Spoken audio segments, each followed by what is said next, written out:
দিলীপ ঘোষের সুরেই সুকান্ত মজুমদার সুর মেলাচ্ছেন কেন, এই প্রশ্ন তুললেন অধীর চৌধুরী।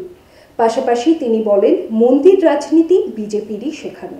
কি বলেছেন তিনি দেখুন। কার লাইন কি জানি যাই না, তবে হিন্দুত্ব বলুন, মন্দির বলুন, রামনবমী বলুন, হনুমান জয়ন্তী বলুন, এগুলো আগে হতো, এখনো হয়।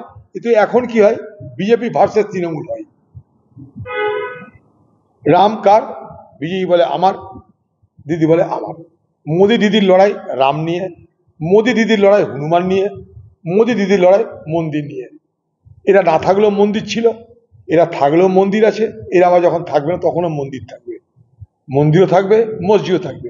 কিন্তু এখন ভোটের ময়দানে লড়াইটা জরুরি, তাই লড়াই হচ্ছে। Heart specialist doctor Souvik Roy, MBBS MD, general medicine, DM, cardiologist, pulmonary medicine. ডাক্তারবাবু নিজেই ইকোকার্ডিওগ্রাফি করেন। রোগী দেখবেন NABL অনুমোদিত ল্যাব নাইট অ্যাঙ্গেল ডায়াগনস্টিকে। বহরমপুর, মুর্শিদাবাদ। প্রতি মাসে একবার করে। বুকিংয়ের জন্য যোগাযোগ করুন 9609504992 অথবা 9734173232 নাম্বারে।